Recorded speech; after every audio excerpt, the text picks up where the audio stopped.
کہ یزید کی تولیت یا اس کی خلافت کو ہم تسلیم نہیں کرتے۔ اب مسئلہ یہ ہوا کہ یزید بیٹھتے ساتھ ساری جگہوں پر خط لکھنے شروع کر دیے کہ میری بیعت لے لو، اپنے باپ، میرے باپ نے اعلان کیا ہے اپنے انتقال سے پہلے، لہذا میں امیر المومنین۔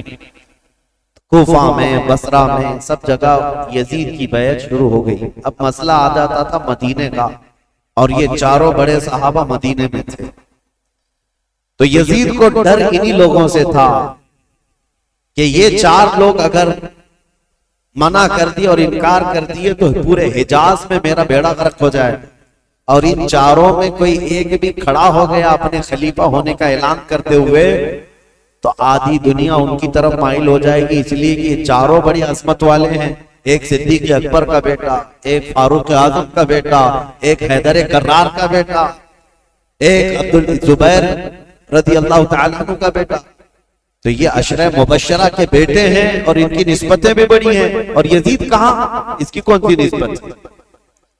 یہ تو حضرت امیر معاویہ رضی اللہ تعالیٰ عنہ کے گھر میں ان کی امارت کے زمانے میں پیدا ہوا، یعنی جب وہ گورنر تھے اس زمانے میں پیدا ہوا۔ ان چاروں صحابہ سے عمر میں بھی چھوٹا، اور عمل کا تو دور دور تک کوئی واسطہ ہی، کیونکہ تاریخ میں یہ ساری چیزیں محفوظ ہیں آج بھی۔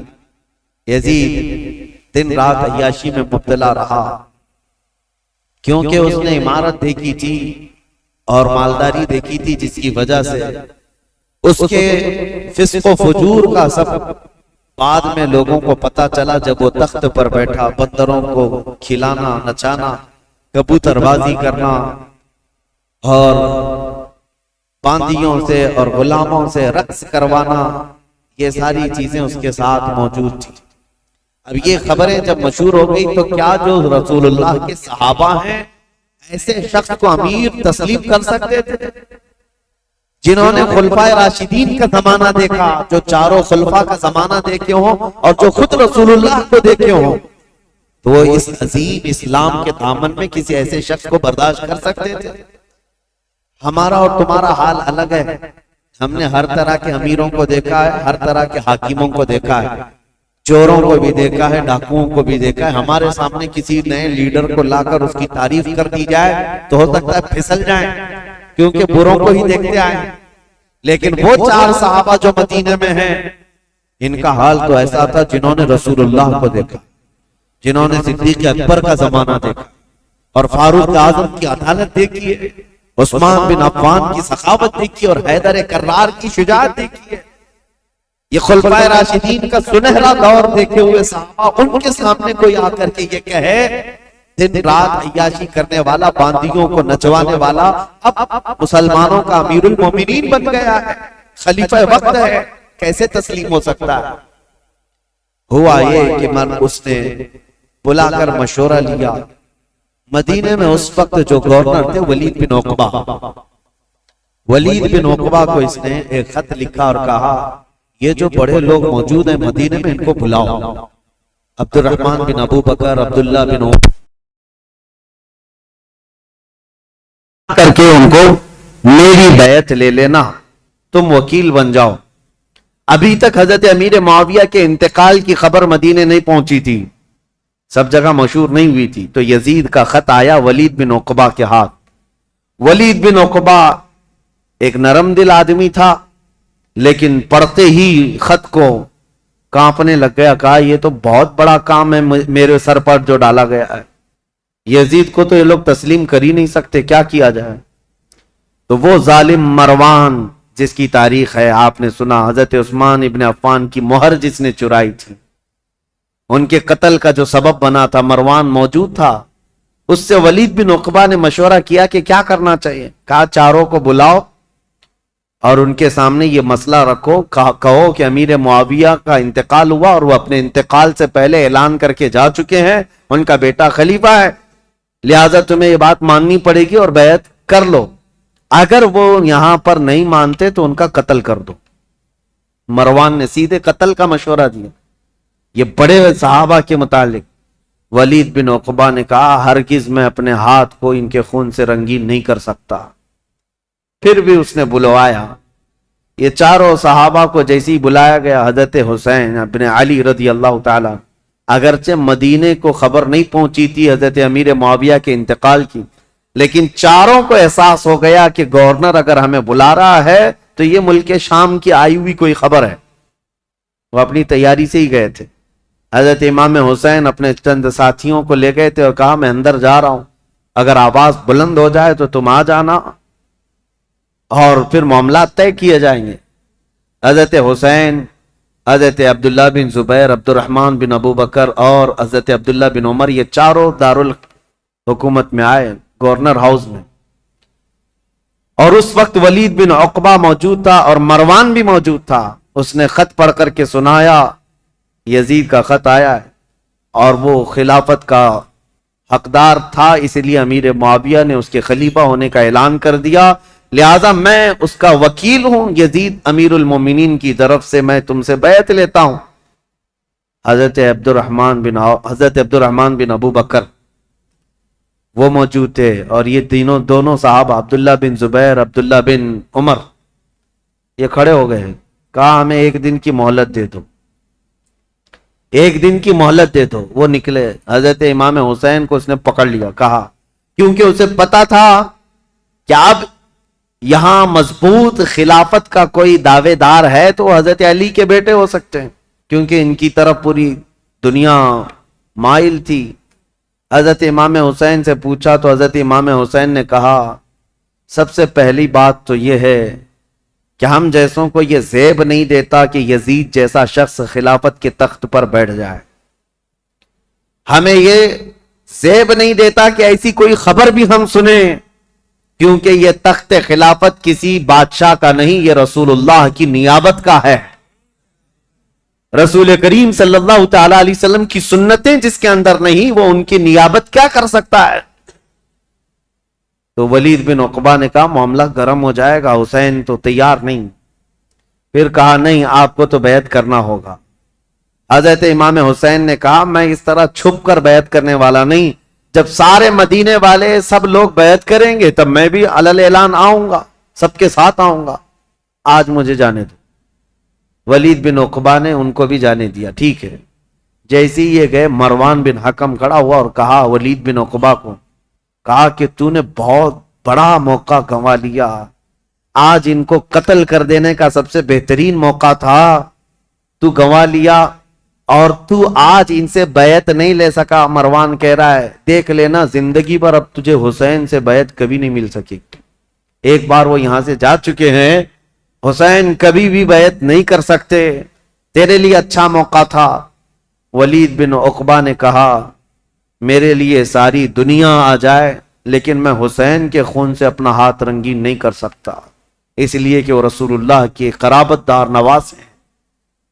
تو مروان بن حکم نے ولید بن عقبہ کی شکایت لکھ کر کے بھیجی یزید کے پاس کہ اس کی نرم دلی کی وجہ سے یہ چاروں چلے گئے۔ اور ہوا کیا، عبداللہ بن زبیر اور عبداللہ بن عمر رات کے وقت ہی اپنا سامان لیے اور مکہ چلے گئے، مدینہ طیبہ چھوڑ کر چلے گئے کہ دوسرے دن پھر یہ گورنر بلائے گا اور زبردستی کرے گا، لیکن مکہ میں جائیں گے تو حرم پاک میں خانہ کعبہ کے اطراف کوئی کسی کو زور زبردستی نہیں کر سکتا جو حرم میں جائے گا، جنگ بھی حرام ہے، قتل و قتال بھی حرام ہے۔ تو یہ صحابہ وہاں چلے گئے اور وہاں جا کر انہوں نے پناہ لی۔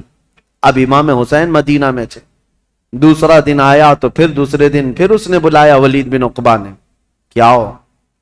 امام حسین رضی اللہ تعالیٰ عنہ نے آج پھر کہا کہ نہیں، میں اس بیعت کے لیے راضی نہیں ہوں اور مجھے زور زبردستی نہ کیا جائے۔ ولید بن عقبہ نے کہا اے حسین ابن علی، میں آپ کی تعظیم کرتا ہوں، آپ کی عزت کرتا ہوں، لیکن میرے اوپر ملک شام کا حکم آیا ہے، پریشر میں ہے، میرے اوپر دباؤ ہے، لہٰذا ایک ہی راستہ ہے کہ آپ یا تو میرے اس شہر میں یا حدود میں نہ رہیں جہاں میری گورنری ہے، یا تو بیعت کر لیجیے۔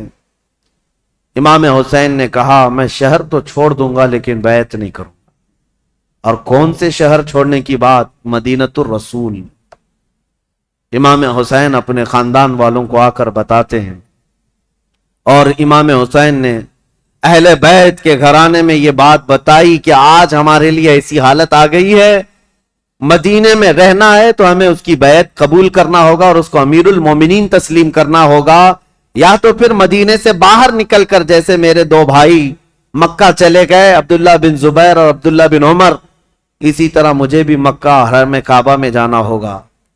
اہل بیت کا بچہ بچہ کہنے لگا رسول کریم صلی اللہ تعالی علیہ وسلم کا شہر چھوٹ رہا ہے، اے امام علی مقام، اس کو گوارا کر لیں گے لیکن رسول اللہ کی شریعت چھوٹ جائے یہ گوارا نہ کریں۔ حضور کے شریعت پر اور اسلام کی تاریخ میں ایسا کوئی دھبا آ جائے یہ گوارا نہ ہو۔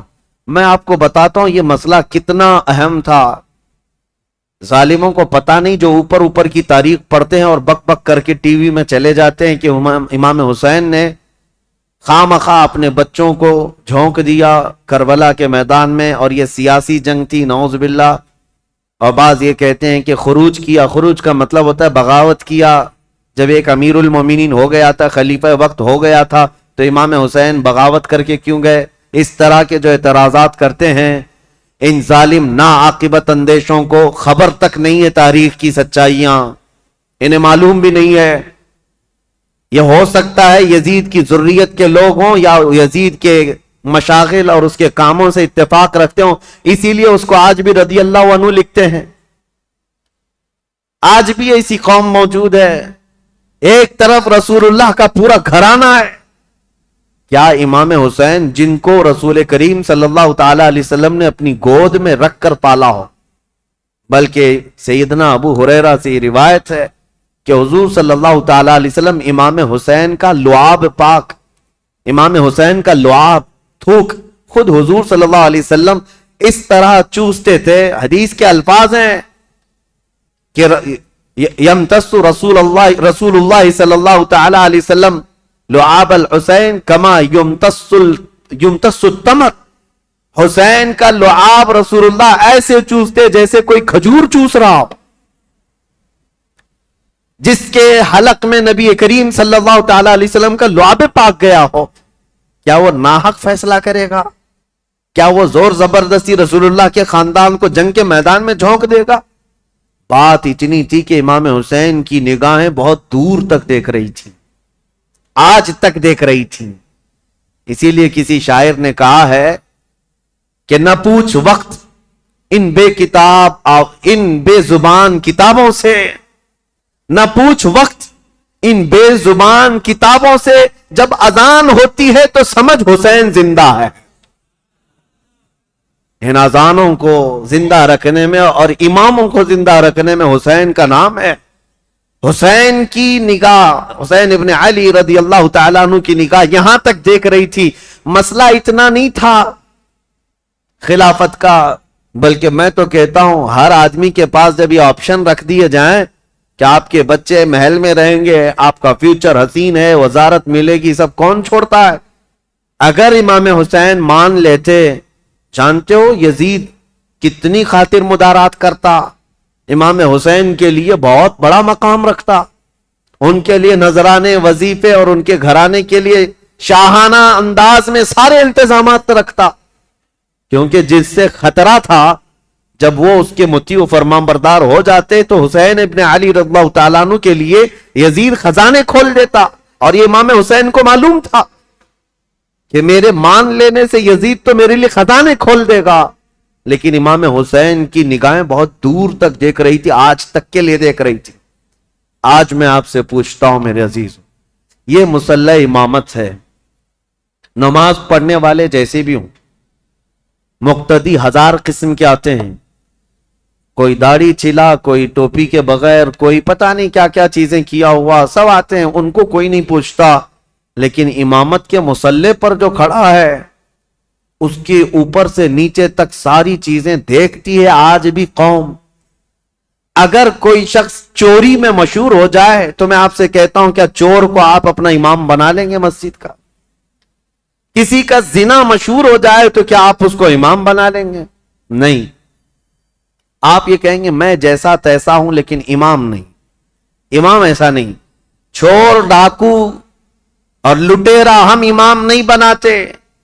میرے عزیزو، یہ جو تمہارے اندر فکر ہے یہ حسین ابن علی کی دی ہوئی ہے، یہ صدقہ ہے امام علی مقام کا۔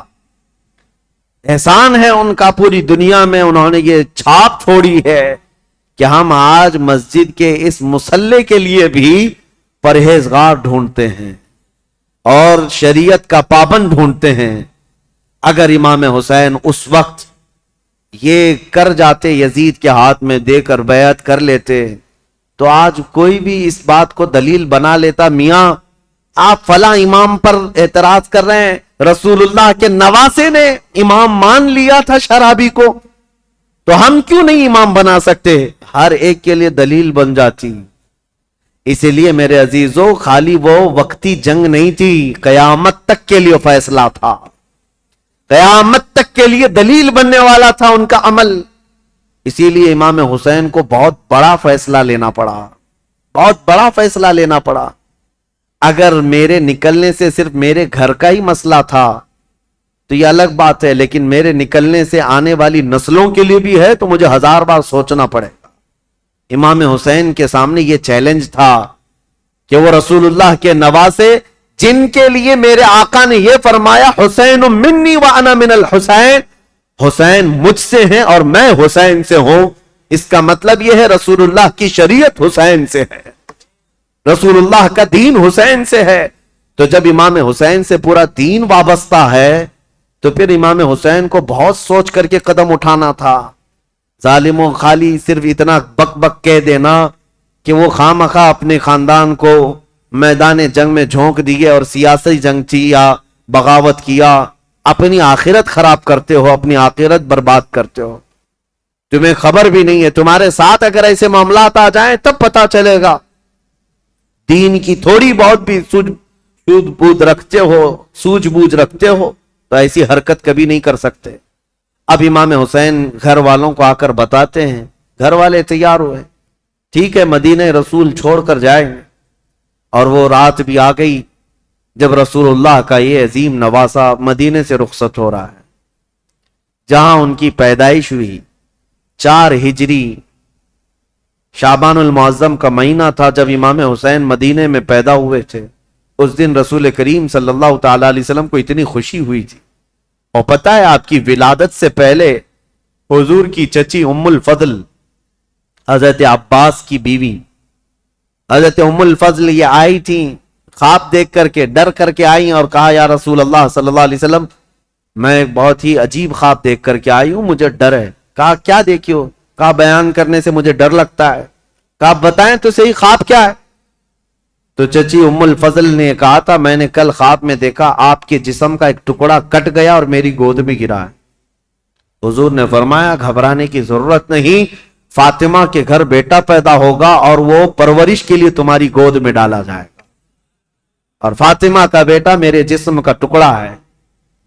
جو رسول کریم صلی اللہ تعالی علیہ وسلم نے جس کو اپنے جسم کا ٹکڑا کہا وہ مدینے میں پروان چڑھا ہے اور مدینے میں آنکھیں کھولی ہیں، خطبہ رسول کو سنا ہے، حسین پرورش ہے صحابہ کی جھرمٹ میں، ماں فاطمہ الزہرا اور باپ حیدر کرار، نانا رسولوں کا سردار۔ اس عظیم جوان کو میدان میں اترنے کے لیے اب جو وقت آیا وہ عجیب اتفاق تھا کہ اپنا شہر چھوڑنا ہوا۔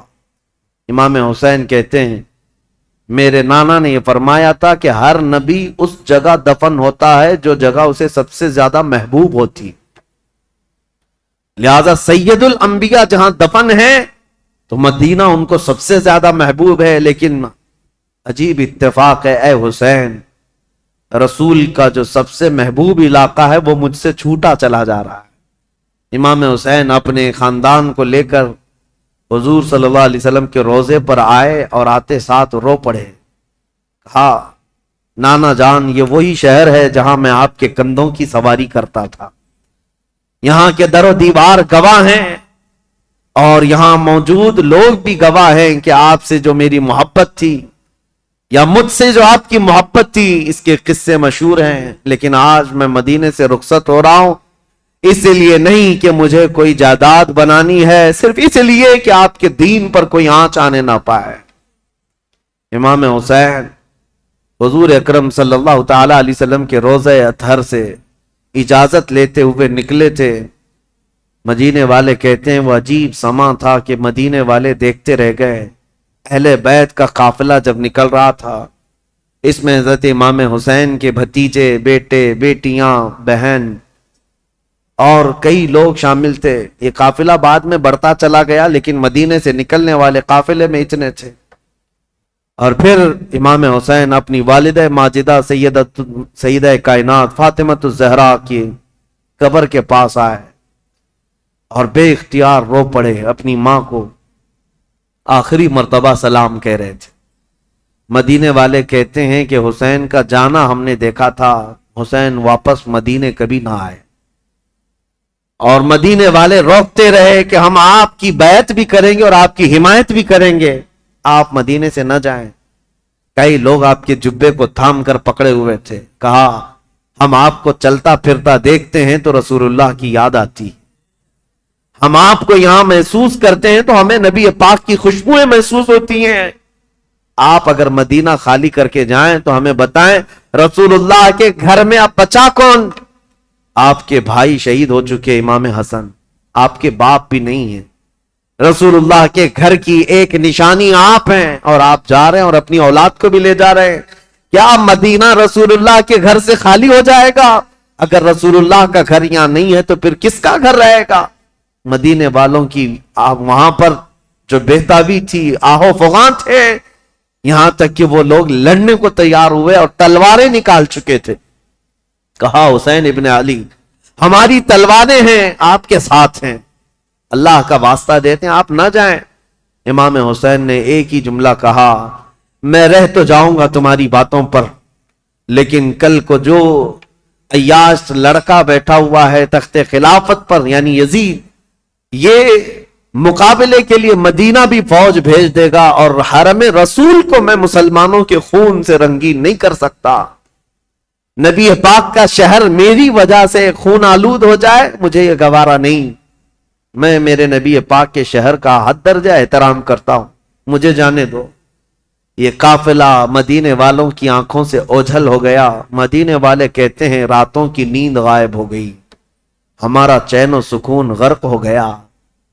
ہم اہل بیت کے اس گھر پر آتے تھے جو رسول اللہ کے حجرے سے لگا ہوا تھا، جہاں کبھی سیدہ کائنات فاطمۃ الزہرا رہا کرتی تھی.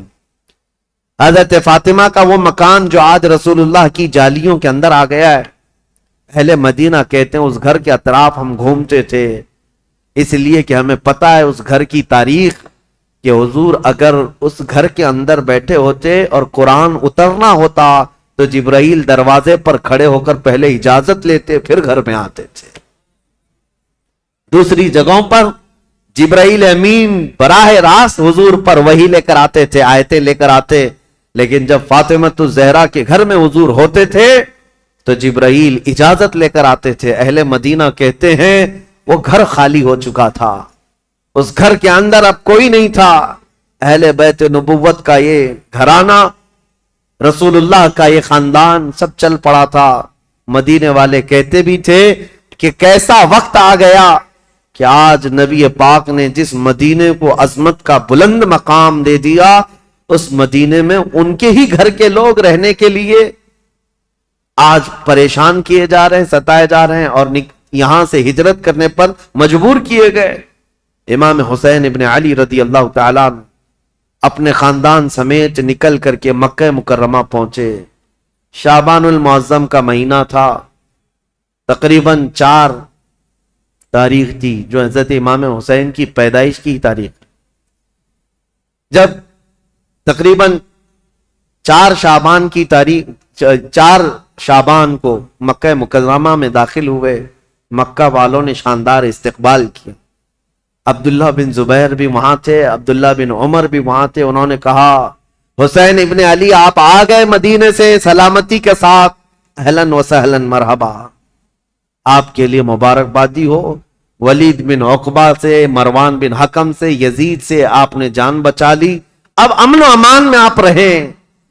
مکہ مکرمہ میں یہ خاندان نبوت اہل بیت کا گھرانہ خوشحالی کے ساتھ رہ رہا تھا. لیکن برا ہو ان کوفی شیعوں کا. شیعان علی ایک جماعت ہے جو بعد میں چل کر شیعہ کہتے ہیں نا، شیعہ کا مطلب حمایتی. حضرت علی رضی اللہ تعالیٰ عنہ کے حمایتیوں کی ایک جماعت تھی، شیعان علی ان کو کہا جاتا تھا، جو کوفہ میں رہتے تھے برسوں سے، حضرت علی کے زمانے سے تھے، کیونکہ حضرت علی نے بھی دارالخلافہ کوفہ کو بنایا تھا، اور حضرت علی کے بعد امام حسن بھی وہاں رہے کوفہ میں، اور اس کے بعد وہ ہجرت کر کے مدینے چلے گئے، تب پھر امام حسین بھی گئے تھے. تو کوفہ والوں کا تعلق حضرت علی کے گھرانے سے پہلے سے تھا. اور امام حسین کی یہ تاریخ میں آپ کو بتاتا ہوں کہ جب امیر معاویہ یعنی حکومت کر رہے تھے، اس وقت بھی کوفہ والے امام حسین کو خط لکھ کر بلا رہے تھے کہ امیر معاویہ کو معزول کر دیتے ہیں، آپ آ جائیے. امام حسین نے منع کیا، کہا کہ میں پھر سے وہ عظیم جنگیں دیکھنا نہیں چاہتا ہوں جو میرے باپ کے زمانے میں ہوئی ہیں. تو حضرت امام حسین گئے نہیں. امیر معاویہ کے زمانے سے کوفہ والے خط لکھ رہے تھے، آپ آ جائیے. آپ جب امیر معاویہ کا انتقال ہو گیا اور یزید تخت خلافت پر بیٹھ گیا تو کوفہ والوں نے ایک میٹنگ کی. کوفہ عراق کا ایک شہر ہے، عراق میں آج بھی وہ شہر موجود ہے، اور جتنے اہل بیت سے محبت کرنے والے لوگ تھے سب جمع ہوئے اور میٹنگ کیا. اور وہ ایک شخص کے گھر میں میٹنگ ہوئی جس کا نام مسلم بن سرد بتایا گیا ہے. اور وہ شخص سارے لوگوں کو جمع کر کے کہتا ہے، دیکھو امیر معاویہ کا تو انتقال ہو گیا اور یزید بیٹا ہے، تم سب کی رائے کیا ہے؟ کیا علی کے بیٹے حسین خلافت کے سب سے زیادہ حقدار نہیں ہیں؟ کوفہ والوں نے ایک زبان ہو کر کہا، ہاں، رسول اللہ کے نواسے علی ابن ابی طالب کے بیٹے، ان سے زیادہ حقدار کون ہے؟ تو ان لوگوں نے کہا کہ ہم نے یہ سنا ہے کہ امام حسین نے بھی یزید کی بیعت کو قبول کرنے سے منع کر دیا اور وہ مدینہ چھوڑ کر مکہ جا چکے ہیں. اے لوگوں، تمہارا کیا خیال ہے ہم حسین ابن علی کو یہاں بلا نہ لیں؟ ہم کوفہ بلا لیتے ہیں اور یہاں بلا کر ان کی خلافت کو تسلیم کرتے ہیں، ان کے ہاتھ میں بیعت کر لیں گے، اور پھر دھیرے دھیرے پورا حجاز امام حسین کے ہاتھ پر بیعت کر لے گا، پورا عرب بیعت کر لے گا، اور یزید کو ہم اتار دیں گے تخت خلافت سے. تو کوفہ والے اس بات پر سب اتفاق، اور پھر سارے لوگوں نے مل کر کے خط لکھا امام حسین کے نام پر. عبداللہ بن صبح حمدانی نام سے ایک شخص تھا، اس کے ہاتھ میں خط دے کر بھیجے جس میں کوفہ کے بڑے رئیس اور ذمہ دار جو لوگ تھے، وہاں کے جو سردار تھے، ان کی دستخطیں تھیں، ان کی مہریں لگی ہوئی تھیں. یہ خط رمضان کی 10 تاریخ کو آیا. کہاں؟ مکہ مکرمہ میں. مکہ مکرمہ میں امام حسین کے پاس یہ خط آیا تو امام حسین نے دیکھا، اس میں یہ لکھا ہوا تھا، کوفہ والوں نے لکھا تھا، اللہ کی حمد و ثنا کے بعد، حضور کی صلاۃ و سلام کے بعد، کہا امیر معاویہ کا انتقال ہو گیا اور ان کے بعد یزید جیسا فاسق و فاجر شخص بیٹا ہے، لہذا ہم اس کی امارت اور اس کی خلافت کو نہیں تسلیم کرتے. اے علی کے بیٹے حسین، آپ تشریف لے آئیں، ہمارے سر پر کوئی امام نہیں ہے، آپ تشریف لائیں، ہم آپ کے ہاتھ پر بیعت کرتے ہیں. یہ خط کا مضمون تھا.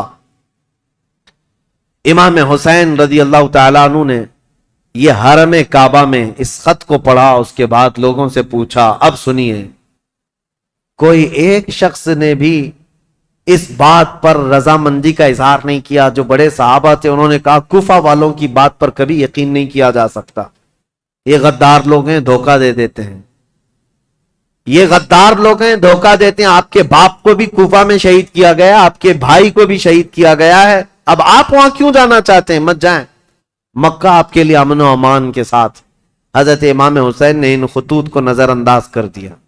لیکن 2-3 دن کے بعد تقریباً 53 یا 55 لوگ کوفہ سے چل کر کے مکہ مکرمہ آئے، اور طواف کعبہ کے بعد سب امام حسین کے پاس نظر و نیاز لے کر کے آئے، اور اس کے بعد پھر خطوط لے کر آئے، کوفہ والوں کے حالات بتائے.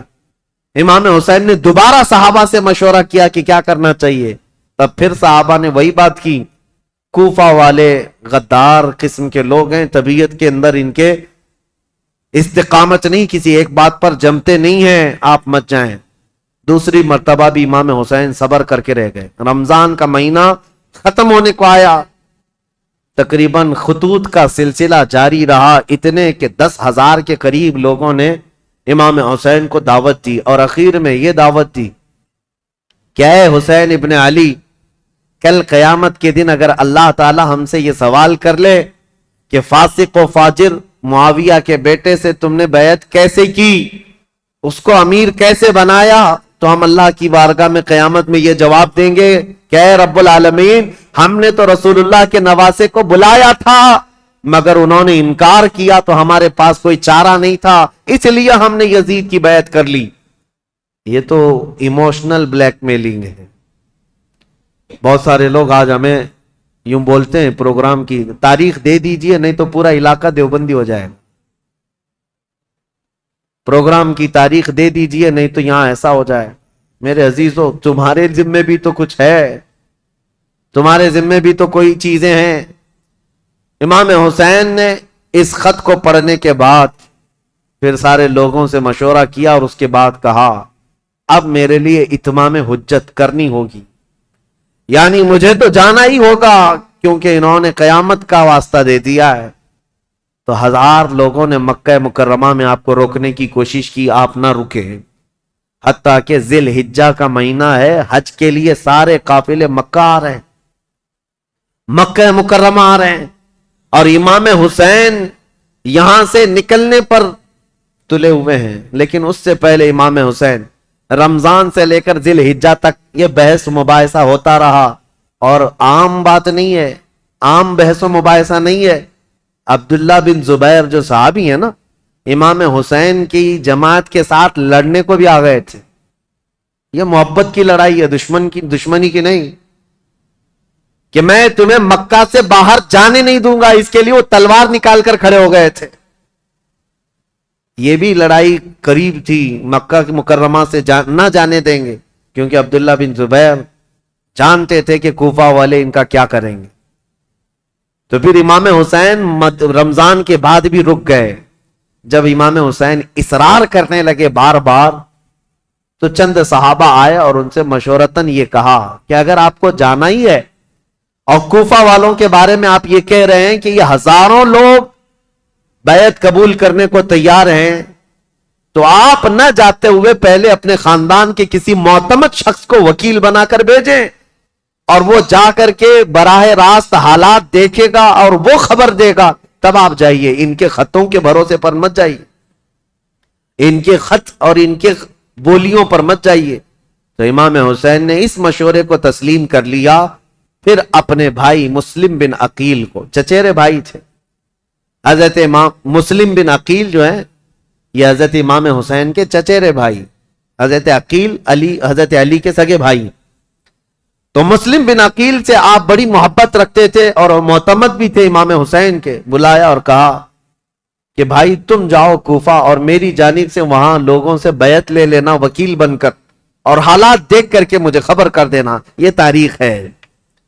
ایک طرف یزید ساری جگہوں پر اپنے سخت گیر حکام کو نافذ کر چکا ہے، بہت جلاد قسم کے گورنروں کو بٹھایا ہوا ہے، اور ایک طرف امام حسین رضی اللہ تعالیٰ عنہ اور ان کے حامیوں کا یہ ایک طریقے سے معاملہ چل رہا تھا، خلافت کو لے کر کے یہ باتیں چلی رہی تھی۔